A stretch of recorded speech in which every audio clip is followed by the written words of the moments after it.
एक बार एक राजा भेष बदलकर रात में नगर का भ्रमण कर रहा था। अचानक वर्षा होने लगी। उसने एक मकान का दरवाज़ा खटखटाया।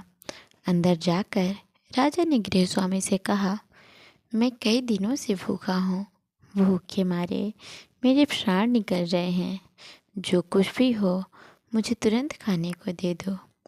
गृहस्वामी स्वयं अपनी पत्नी व बच्चों सहित 3 दिनों से भूखा था। घर में अन्न का एक दाना तक न था। वह बड़े धर्म संकट में पड़ गया। उसे समझ नहीं आ रहा था कि वह अपने भूखे अतिथि को कहाँ से भोजन कराए। तभी उसके मन में एक विचार आया। वह घर से बाहर निकला और घर के सामने एक दुकान से 2 मुट्ठी चावल चुरा लाया। उस गृहस्वामी ने अपनी पत्नी से उन चावल को पकाकर उन्हें अतिथि को खिलाने के लिए कहा।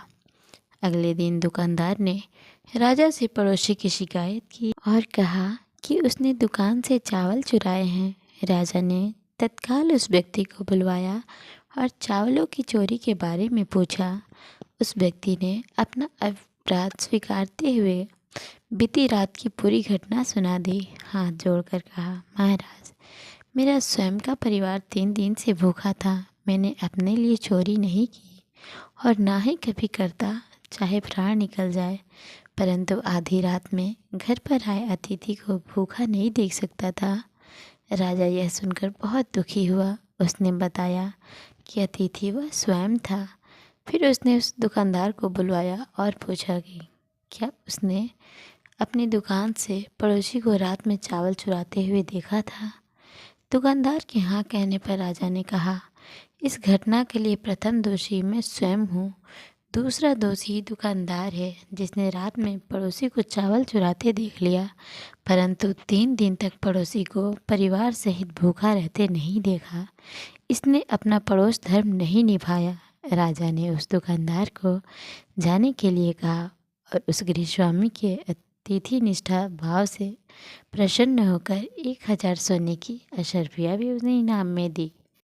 तो दोस्तों, इस कहानी से हमें शिक्षा मिलती है कि हमें अतिथि का सम्मान करना चाहिए। और देखा जाए तो हमारे ग्रंथों में भी यही लिखा है कि अतिथि देवो भव। मतलब ये कि अतिथि भगवान के सम्मान होते हैं। उनका सत्कार हमारा परम धर्म है।